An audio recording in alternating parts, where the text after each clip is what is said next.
Liberando su potencial. Hablando de potencial humano, ¿alguna vez se han preguntado a qué se debe la gran disparidad de resultados y desempeño entre una persona y otra? Una persona que percibe $250,000 anuales no es 10 veces más astuta ni mejor que una persona que percibe $25,000 anuales. ¿Por qué la diferencia de 10 veces sus ingresos? Y si tomamos a una persona que percibe $2,5 millones al año, ¿será esa persona 100 veces mejor, más astuta que la persona que gana $250,000? Imposible. En un estudio reciente de coeficiente intelectual probaron a 1,000 personas de una cierta población y llegaron a la conclusión de que la mejor persona entre los 1,000 solo era 2,5 veces más astuta que la persona de menor coeficiente intelectual. Solo 2,5 veces la disparidad, y tal vez eso sea con toda la población. ¿A qué supone que se debe la diferencia? Al hablar de potencial humano, llegamos a una fórmula que deduje hace algunos años. Tal vez eso lo explique un poco. La fórmula comienza con lo que llamamos AI. O sea, atributos innatos, las cualidades, la inteligencia, la habilidad, el temperamento, cosas con las que se nace que no pueden cambiarse mucho. Además de los atributos adquiridos. Estos atributos son muy importantes, son su educación, su capacitación, sus capacidades, su experiencia, conocimiento, sabiduría, etc., multiplicado por A, que es su actitud, es igual al potencial humano individual, o al desempeño humano individual o resultados individuales humanos. Ahora, de estos tres, los atributos innatos se traen desde el nacimiento. Los adquiridos pueden cambiarse, pero se necesita cierto tiempo para ello, aunque a veces cambiamos muy rápidamente. Cierta información valiosa puede cambiar dramáticamente su eficacia, pero las actitudes pueden aumentarse o disminuirse dramáticamente en segundos. Cada vez que mejoramos nuestra actitud, multiplicamos todas nuestras capacidades. Una actitud ha sido llamada acertadamente el lenguaje más importante del ser humano, la palabra más importante del idioma en el humano. Todo lo que hacemos en la vida, según un estudio en Harvard entre estudiantes ejecutivos, será en un 85% de actitudes. Un 85% de su éxito estará determinado por su actitud. Eso significa que está determinado por cuán positivo o cuánta actitud mental positiva se tenga. Las personas con actitudes mentales positivas tienden a avanzar más rápidamente, se mueven hacia la cima en organizaciones valiosas, ganan más dinero, sacan más satisfacción de la vida. Una actitud mental positiva no significa que baile por las calles y arroje flores. Solo significa que tome una actitud constructiva en general o se aproxime hacia su trabajo, su vida, sus problemas, relaciones, etc. Según el informe Cox de las empresas americanas, según la revista Success, un 85% o más de todo lo que se logra se debe a la actitud. Y la pregunta es, ¿de dónde vienen las actitudes? Las actitudes vienen de las expectativas. Muy simple, ya hablamos de eso. Y una forma muy poderosa de mejorar su actitud instantáneamente es decir, aunque no lo crea, pienso que algo maravilloso va a ocurrirme hoy. Como dijimos antes, nuestras expectativas sobre los desenlaces determinan nuestra actitud. Si espera que las cosas salgan bien, tendrá una actitud positiva. Si espera que salgan mal, tendrá una actitud negativa. Y lo maravilloso es que podemos fabricar nuestras expectativas. Podemos esperar lo que deseamos. Podemos esperar cosas buenas, cosas malas, y no nos decepcionaremos. ¿De dónde surgen nuestras expectativas? Nuestras expectativas surgen de nuestras creencias y de nuestros valores. Son el centro de los factores motivacionales de nuestra personalidad, nuestras creencias. Y esto nos conduce a un entendimiento del potencial humano. Significa básicamente que nuestra actitud es una expresión externa de lo que está ocurriendo internamente. Y esto es consistente con las leyes mentales. Con respecto a las creencias, cada uno de nosotros tiene muchas creencias en el fondo que los psicólogos llaman los conceptos propios. El concepto propio, o su descubrimiento, es considerado por muchos como el logro único y más importante para comprender el desempeño humano en el siglo XX. Yo estoy de acuerdo. El concepto propio es como, si queremos usar una analogía militar, el centro de mando. O si queremos usar una analogía técnica, es el programa central de su computadora básica. Es un grupo de creencias, valores, actitudes, sentimientos, ideas, etcétera, almacenadas en el fondo de nosotros y son el resultado de casi todas las experiencias que hemos tenido en la vida. Y algunos investigadores dicen que el concepto propio comienza a formarse aún antes del nacimiento, pero el concepto propio, una vez colocado, Precede, predice y determina sus niveles de eficacia y desempeño en todas las áreas de nuestra vida. El concepto propio se convierte en el centro de mando o el programa maestro. El concepto propio de este grupo de creencias determina lo que dirá, lo que hará, cómo actuará, cómo se siente y reacciona, etc. ¿Qué significa esto? Significa que todas las mejoras en su vida externa, todos los cambios en su realidad comienzan con un cambio en su concepto propio. Les voy a explicar lo que significa. Esta es una gráfica muy simple. Hablamos de potencial humano y decimos que la persona promedio usa un 10% o menos de su potencial. Según investigaciones, tal vez es mucho menos. El Instituto Stanford Brain en Santa Clara, California, estima que tal vez se aproxime a un 2%. Seremos generosos y diremos que la persona promedio usa un 10%. Significa que en los mejores casos, la mayoría, como usted o yo, no usamos un 90% de nuestro potencial. Uno de los mejores filósofos, Oliver Wendell Holmes, dice que la tragedia de la persona promedio es que llegan a la tumba con su música aún por dentro. Aún están funcionando con mucho menos de su potencial total. Y esto es el potencial humano. Sabemos que existe una relación directa entre el potencial humano y el concepto propio. Pero como nuestros conceptos propios o nuestras estimaciones de nosotros mismos generalmente son mucho menores de lo que debieran ser, nuestro nivel de desempeño y eficacia también es menor. Sabemos que nuestro concepto propio es altamente subjetivo. ¿Qué significa esto? Significa que el concepto propio, lo que pensamos que es cierto sobre nosotros mismos, no está basado en la realidad, está basado en información que hemos tomado y aceptado como cierto, hasta el grado en que creemos lo que sea de nosotros mismos y se vuelve cierto para nosotros porque actuamos de una forma consistente con ello. Algunas personas que leen sus horóscopos y creen en horóscopos predicen su futuro. Hay algunas personas que toman la crítica y las opiniones de otros a quienes ni siquiera respetan y hacen suyas esas ideas, dando un resultado muy negativo. Lo que piense, lo que acepte como cierto, se vuelve cierto para usted. También sabemos que como adultos tenemos una variedad de conceptos propios. Tenemos un concepto propio de cómo vestirnos, cuánto pesamos, lo que comemos, lo bien que podemos hablar en público, qué tipo de padres somos, qué tipo de hijos somos con nuestros padres, qué tipo de esposo o esposa somos, qué tipo de amante, de conductor. Lo interesante de manejar es que todos los hombres tienen un concepto muy positivo con respecto a esto. Las mujeres no entienden esto, pero los hombres nacen con un genio inherente para manejar. Todos los hombres son choferes excelentes. Si no lo creen, todo lo que tienen que hacer las mujeres que están viendo esto es pensar en la última vez que trataron de corregir la forma de conducir de un hombre y recordarán que no obtuvieron buenas respuestas. ¿Cómo respondemos ante alguien que desafía nuestro concepto propio, sugiriendo que no somos las personas que pensamos ser? Estamos a la defensiva, nos enfadamos, nos irritamos, es difícil que nos traten. Tenemos un concepto propio de lo creativos que somos, lo inteligentes, lo rápido que leemos, lo bueno que somos en los deportes, y si practicamos una gran variedad de ellos, tenemos un concepto propio para cada uno de ellos. Tenemos un concepto propio de lo bien que cocinamos, de lo bien que educamos a nuestros hijos, de lo bien que limpiamos nuestra casa, los autos que manejamos, etc. Y también de lo que valemos por lo que ganamos. Es muy interesante saber que nunca ganamos más del 10% de nuestro concepto propio en ingresos. Nuestro concepto propio determina nuestro nivel de ingresos. Este nivel de concepto propio se llama zona de confort. Y aunque querramos más dinero, veremos que la tendencia humana natural de todas las actitudes es luchar por lograr entrar a la zona de confort y luego quedarnos ahí.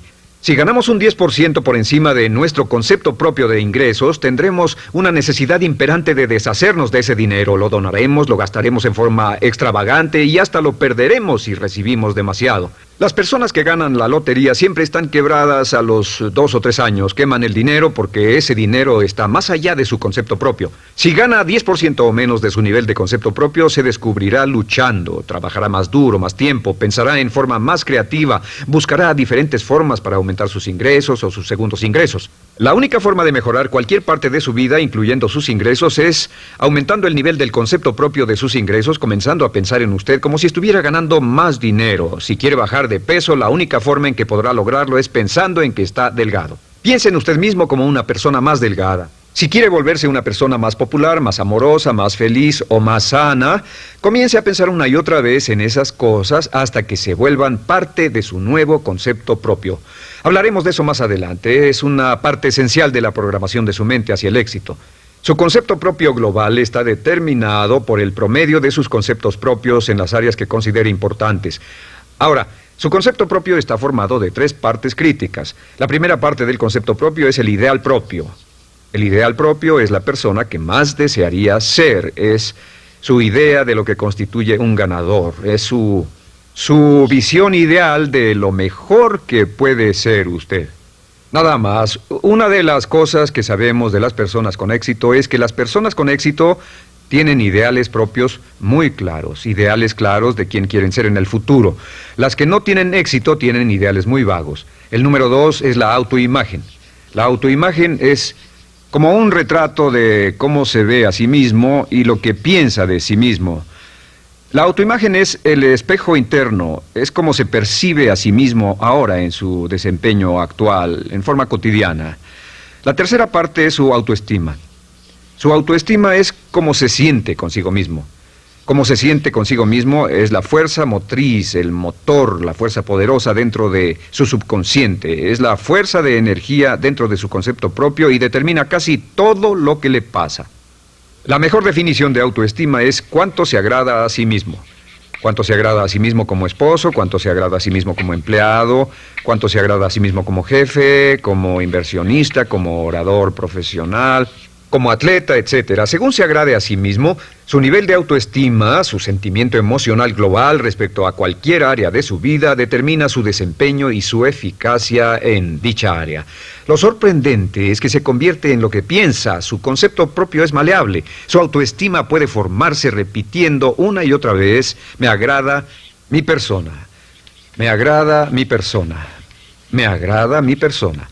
Me agrada mi persona, me agrada mi persona, me agrada mi persona. Entre más se repita, me agrada mi persona, me agrada mi persona, entre más lo repita una y otra vez, más crecerá su autoestima y entre más crezca su autoestima, más crecerá su concepto propio global. Cuando crezca su concepto propio global, su desempeño será mejor en todo lo demás que emprenda. Cada vez que diga, me agrada mi persona, me agrada mi persona, me agrada mi persona, me agrada mi persona, me agrada, será como bombearse psicológicamente. Todo lo que pase que haga que su autoestima suba, hará que se comporte mejor. Todo lo que haga que su autoestima baje hará que se comporte peor, que cometa errores, que sea infeliz, etc. Un punto crítico de agradarse a sí mismo, sobre autoestima y agradarse a sí mismo, es que, número 1, nunca puede querer a nadie más de lo que se quiere a sí mismo. Que su nivel de autoestima es determinante de la calidad de relaciones que tenga con los demás. Y número 2, es que nunca puede esperar que nadie más lo quiera o respete más de lo que se respeta a sí mismo. Cuanto se agrade o se respete a sí mismo, determina sus actitudes hacia usted. Todas las escuelas de psicología actualmente están de acuerdo en el hecho de que depende de lo que usted realmente se quiera y se respete a sí mismo como un ser humano valioso e importante, tiene efecto sobre todo lo que le pase. Cuánto se agrade a sí mismo, y lo que puede hacer es mejorar su autoestima diciendo me agrada mi persona, me agrada mi persona, me agrada mi persona, me agrada mi persona. Y esto nos lleva a la pregunta, ¿de dónde viene el concepto de autoestima? Y descubrimos que el concepto propio es maleable, puesto que no nace con este concepto propio, no nace con ninguna idea sobre sí mismo, no nace con autoimagen ni autoestima. Nace, en cierto modo, como potencial propio. Es la mejor forma de plantearlo. La persona promedio llega al mundo como potencial puro. Y no tiene el concepto propio de que todo lo que es ahora, todo sentimiento que tiene, toda actitud o valor, tuvo que aprenderlo en el transcurso de su vida. También sabemos que el niño llega al mundo con una necesidad imperante de amor y contacto. Y como una gran cantidad de investigaciones lo indican, necesitamos mucho amor y contacto durante toda nuestra vida, pero en especial durante nuestros años de formación, porque de niños aprendemos quiénes somos, cuánto valemos, si somos importantes, inteligentes, amorosos, chistosos. Todo esto lo aprendemos por la forma en que nuestros padres nos tratan. Si nuestros padres, nuestros parientes, tíos o tías, en especial nuestros padres, nos tratan como si fuéramos realmente importantes, crecemos pensando que somos realmente importantes, pero si nuestros padres no lo hacen, pasa algo más. Sabemos que los primeros años de vida son los más importantes para el desarrollo del concepto propio, que un niño comienza a partir de cero. El niño nace sin saber quién es él o ella. Son sumamente valiosos el primero, segundo, tercero, cuarto y quinto años de vida. Algunos psicólogos pensaban que eran los 5 primeros años, pero ahora dicen que son los 3 primeros años. En sus 3 primeros años de vida el niño aprende quién es y dicen que si se les da suficiente cantidad y buena calidad de amor en los 3 a 5 primeros años, los prepara usted de por vida. Los coloca en una base sólida de autoestima y confianza en sí mismos, valor e importancia realmente. Existe una relación directa entre la calidad y la cantidad de amor y el desarrollo de una personalidad sana. Entre más amor, amor incondicional, reciba un niño en sus años formativos, más fuerte será la base de su personalidad. El reverso de la educación es que casi todos los problemas de psicosis, neurosis, perturbaciones de la personalidad y problemas de comportamiento surgen de los problemas que se tengan con el concepto propio. Ahora observemos a los adultos. Aquí está nuestra personalidad adulta. Si nos observamos, podemos llegar a reparar nuestras bases, por así decirlo, repitiéndonos una y otra vez: me agrada mi persona, me agrada mi persona, me agrada mi persona, y llevamos ese concreto reparador hacia la base de nuestra personalidad. Los niños necesitan el amor como las rosas necesitan la lluvia. Los niños que carecen de amor a menudo mueren por escasez de amor. Es una enfermedad llamada marisma. Ahora, ¿qué más sabemos sobre los niños? Sabemos que los niños llegan al mundo con dos atributos notables. El primero es que no sienten temor. Los niños nacen sin temores. No temen a nada excepto a caerse y a los ruidos fuertes. Y esto se expresa en sus actitudes: yo puedo. Los niños llegan al mundo pensando que pueden hacer cualquier cosa, y quien haya criado a un niño hasta la edad de 3, 4 o 5 años sabe que debe pasar esos primeros años evitando que se maten, porque son como pilotos japoneses, porque no le tienen miedo a nada. Su segundo atributo es que llegan al mundo totalmente espontáneos. Dicen lo que quieren, hacen lo que quieren, son totalmente desinhibidos. Totalmente. Ellos no temen hacer nada de lo que desean, y esto se expresa en su actitud: no quiero. No tengo que hacerlo. Si ha tratado de controlar a un niño, lo habrá visto. Lo primero que dicen cuando comienza a darle órdenes, lo primero que aprenden es: no tengo que hacerlo. Claro, a veces cambiamos sus mentes de una u otra forma, pero estos son los dos atributos con los que los niños llegan al mundo. Llegan al mundo sin temores y desinhibidos. ¿Qué significa esto? Significa que nuestro derecho innato natural es no ser temerosos y ser desinhibidos. Y solo cuando podemos crear la misma situación en nuestra vida adulta, cuando no tememos y somos desinhibidos, nos sentimos a gusto con nosotros mismos. Las mejores organizaciones, las mejores compañías son las que crean un ambiente donde nos sentimos sin temores y sin reservas para ser nosotros mismos y para hacer lo mejor de nosotros. Al crecer descubrimos que los niños aprenden de dos maneras. La primera es por imitación. Imitan a uno o a ambos padres, en especial al padre dominante. Algunas veces el padre dominante cambiará cuando crezca el niño, y a veces los niños imitan al padre, a veces a la madre, pero aprenden por imitación. Muchas características y hábitos que tenemos como adultos los aprendimos de nuestros padres. ¿Alguna vez ha tenido la oportunidad, ha tenido la ocasión de gritarle o reñirle a uno de sus hijos? Verá que le dice las mismas cosas que le dijo su padre a usted cuando era niño. Así que imitamos. A veces imitamos su caminar, a veces su forma de hablar, a veces imitamos sus valores, sus creencias, etcétera, aunque esos valores y esas creencias no tengan ningún valor. ¿Por qué? Porque nuestros padres eran así cuando nosotros éramos niños. La segunda forma en que aprendemos es pasando de la incomodidad, lo que no se siente bien, hacia la comodidad. Freud llamó a esto el principio del placer. O sea que nos movemos hacia aquello que nos hace sentir cómodos, lo que nos da placer, lo que nos hace sentir bien con nosotros. Nos movemos de la incomodidad hacia la comodidad. Así es como aprendemos a no mojar el pañal, por ejemplo. Sabemos que no es agradable caminar con popó o pipí en nuestros pañales. Vemos lo que hacen nuestros padres, vemos lo que nuestros parientes hacen y decimos: estas personas no hacen lo que yo. Así aprendemos a caminar y lo demás. Así que de la incomodidad hacia la comodidad. Durante toda nuestra vida, por cierto, así es como aprendemos. Imitamos leyendo lo que otras personas hacen, estudiando libros y en el trabajo, imitamos cuando vamos a la escuela, y hacemos lo que nos da resultados positivos, lo que nos da refuerzos positivos, y hacemos cada vez menos las cosas que nos causan incomodidad o dolor. Ahora, muy temprano en la vida, como equivocación o como resultado de una equivocación que los padres cometen en la crianza, los niños comienzan a aprender hábitos y patrones negativos. Los patrones y hábitos negativos tienen sus raíces principalmente en la crítica destructiva. La crítica destructiva comienza muy temprano en la vida, a veces en los primeros meses. Y la crítica destructiva la usan los padres para dirigir y controlar a sus hijos. Desafortunadamente, tiene un efecto muy peligroso y dañino sobre nosotros, ya que la crítica destructiva tiende a minar la integridad de la personalidad del niño.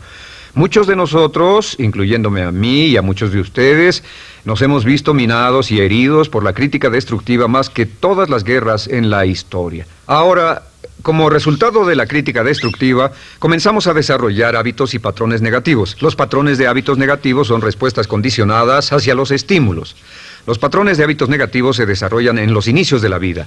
Se desarrollan como resultado de una repetición del temor y el dolor una y otra vez. Se desarrollan como resultado de la crítica destructiva, el castigo físico, etc. En los inicios de la vida comenzamos a desarrollar dos manifestaciones que nos persiguen durante toda nuestra vida y más que ninguna otra cosa inhiben nuestro potencial. La primera es la llamada patrón de hábito negativo inhibido. El patrón de hábito negativo inhibido se aprende cuando al niño le dicen una y otra vez no. Aléjate de ahí, no toques eso, y se le castiga. Cuando el niño intenta algo nuevo, o se involucra con algo, o huele algo, o derrama algo, o rompe algo accidentalmente, el padre estalla y se enfada mucho. Como ven, el niño está impulsado por la curiosidad insaciable de explorar su mundo. Y lo que pasa es que cuando lo explora o se interesa y echa a perder algo, si el padre reacciona golpeando al niño, el niño comienza a pensar cada vez que intento algo nuevo, cada vez que intento algo diferente, cada vez que voy más allá de mis límites, cada vez que me salgo de mi zona de comodidad, cada vez que no juego sanamente, me golpean, me castigan, me lastiman, me envían a mi alcoba y me siento mal. Y muy pronto el niño desarrolla el sentimiento de no puedo, no puedo. No puedo. Cada vez que trato algo diferente, me castigan. No puedo, no puedo, no puedo. Es como la respuesta de Pavlov. Pavlov sonaba la campana y le daba de comer a un perro, y el perro salivaba, y Pavlov alimentaba al perro. Mientras sonaba la campana, el perro salivaba y siguió haciendo eso, y después Pavlov solo sonaba la campana y el perro salivaba. Lo que pasa en la vida adulta es que esto crea lo que llamamos temor al fracaso. El temor al fracaso es una respuesta condicionada a un proceso de crítica destructiva que ocurre en los primeros 5 o 6 años de la vida. El temor al fracaso automáticamente nos activa, nos sentimos ansiosos, tensos, intranquilos, sentimos presiones y estrés en nuestro plexo solar, sentimos ganas de retirarnos del evento, y el temor al fracaso es la razón principal por los fracasos en la vida adulta. Es la razón principal por la que evitamos cumplir plenamente nuestro potencial. De hecho, todos los patrones de hábitos negativos se experimentan en el cuerpo físico. Puedes saber cuál es un patrón de hábito negativo porque se siente en el cuerpo físico, precisamente. El patrón de hábito negativo inhibido, el temor al fracaso, el no puedo, ocurre primero que todo en el plexo solar. ¿Ha tenido la ocasión donde debe hablar frente a un grupo, debe ir a una revisión de su desempeño o debe hacer una llamada determinante? Primero su plexo solar se aprieta. Si el temor continúa, su respiración se acelera. Su corazón comienza a latir apresuradamente, su frecuencia respiratoria aumenta y le duele la cabeza como migraña en la parte frontal, su garganta se le cierra y no puede hablar y se le seca la boca por completo, y como se pone tan tenso y asustado, va corriendo al baño. Estas son todas las manifestaciones. No hay peligro físico, pero sí peligro psicológico, una respuesta condicionada. Cuando sentimos estas cosas, la tendencia es retirarse de la situación que las ocasiona, y es la razón por la que no logramos mucho si retrocedemos. Es muy importante. El segundo patrón de hábitos negativos es el compulsivo. El patrón de hábito negativo compulsivo se aprende cuando a los niños se les dice una y otra vez: más vale que lo hagas. Si no lo haces, tendrás problemas o me las pagarás. A los niños se les convierte en recipientes del amor condicionado. Los padres no intentan hacer esto, pero lo que hacen es sugerirle al niño: no te amo, por lo tanto no estás a salvo, a menos y hasta que hagas lo que yo quiero. El niño crece sintiendo: tengo que hacer lo que quiera mi mamá. Debo complacerla, debo complacer a papá, debo complacer a los demás, debo complacer a mis parientes, y a veces debo complacer a mis semejantes, debo complacer a mis maestros, debo complacer a todo el mundo, y crecen con esto: debo. No puedo hacer lo que quiero hacer, debo hacer lo que complace a las demás personas. Este patrón de hábito negativo muy temprano en la vida se traduce en el temor al rechazo. El temor al rechazo lo experimentan los hombres como adultos como un comportamiento tipo A. Hablaremos del comportamiento tipo A posteriormente. El comportamiento tipo A es una necesidad compulsiva o excesivamente compulsiva de complacer de algún modo a alguien sin normas de comportamiento, prácticamente sin pensarlo. El temor al rechazo nos impulsa, nos hace muy sensibles a las necesidades de los demás. Hacemos cosas que otras personas quieren, no hacemos lo que nosotros queremos. Siempre estamos tratando de complacer a los demás. Tenemos preocupaciones o nos importan las opiniones, sentimientos y actitudes de otros hasta el punto donde ocultamos nuestras necesidades. El temor al rechazo se siente en la columna del cuerpo.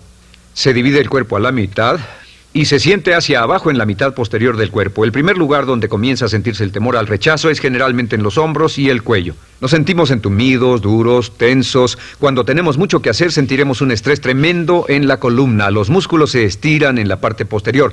A veces se manifestará como flebitis y venas varicosas y a menudo nos darán dolores de cabeza en la parte posterior de esta porque las arterias carótidas que llevan la sangre hasta la cabeza, los músculos a su alrededor se contraen y la cantidad de sangre que fluye hacia la cabeza fluye más lentamente y se siente un terrible dolor de cabeza en la parte posterior. Estos dos temores, los patrones de hábitos negativos compulsivos, el compulsivo y el inhibitorio, son resultado de la crítica destructiva, el gran destructor de la personalidad que nos persigue durante toda la vida. Y lo maravilloso de todo esto es que como son patrones de hábitos aprendidos, podemos olvidarlos. Podemos acabar con el temor al fracaso que nos detiene. Podemos acabar con el temor al rechazo que hace que hagamos cosas que complacen a los demás en vez de complacernos a nosotros, trabajando con nuestra propia autoestima. Porque existe una relación inversa entre la autoestima y el patrón de hábitos negativos. Porque entre más se agrade a sí mismo, menos teme al fracaso. Entre más se agrade a sí mismo, menos teme al rechazo. Entre más se agrade a sí mismo, menos temerá a cualquier cosa. Y si sigue repitiendo, me agrada mi persona, me agrada mi persona, me agrada mi persona una y otra vez, si sigue diciendo esto, con el tiempo su autoestima sube más y más y más y más y sus temores desde luego bajan. Cuando su autoestima sube, sus temores van en dirección opuesta. Ahora, ¿cómo enfrentar la crítica destructiva si debe criticar a otras personas? Pues eso es muy simple. Muchos padres nos han preguntado eso. ¿Cómo se controla a los niños? Una de las claves para controlar a los niños es dirigirlos para que hagan algo constructivo en lugar de hacer algo destructivo.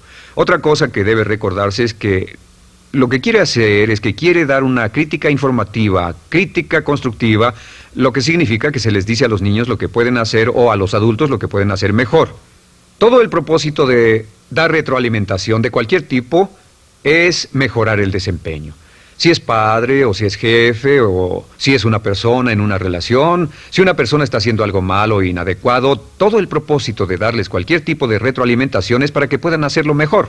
Sin embargo, existe una relación directa entre la autoestima y la crítica destructiva. Cada vez que se critica a una persona, su autoestima baja. Y cada vez que su autoestima baja, su habilidad para desempeñarse baja. Si critica a una persona en forma destructiva demasiado tiempo, llegará a un punto donde no intentarán nada. Se convierte en lo que llamamos hipersensible. Un adulto hipersensible es aquel que no puede aceptar críticas de nadie. Un adulto hipersensible es una persona que está muy tensa, ansiosa, si siquiera sugiere que no está haciendo lo correcto. Si trata con un adulto hipersensible, la clave es sentarlo y recordar 4 cosas. Número 1, comenzar con alabanzas. Número 2, proteja la autoestima de la persona a toda costa. Número 3, discuta el desempeño y no a la persona. Hable del comportamiento más que de la persona.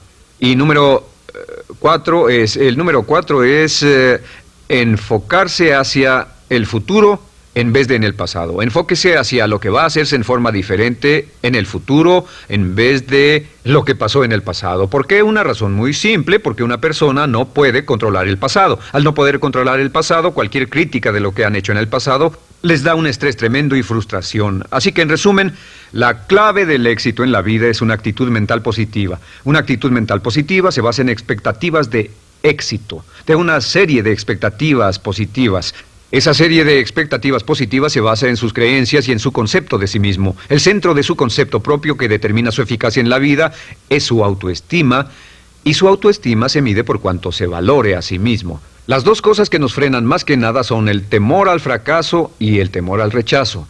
Y uno de nuestros secretos centrales de éxito es este: Conviértase en un organismo generador de autoestima perpetua. Haga continuamente cosas para usted mismo, hacia sí mismo en su vida, que hagan que se agrade a sí mismo, que se ame, que se acepte, que se respete, que hagan que se sienta fantástico con usted mismo. Si es un jefe o un padre, no olvide que la clave para el máximo desempeño en su hogar y en su trabajo es hacer que las personas se sientan maravillosamente consigo mismas. Entre mejor se sienta consigo mismo y más se agrade, más probable será que logre que las personas a su alrededor lo quieran, lo acepten, lo respeten, se respeten.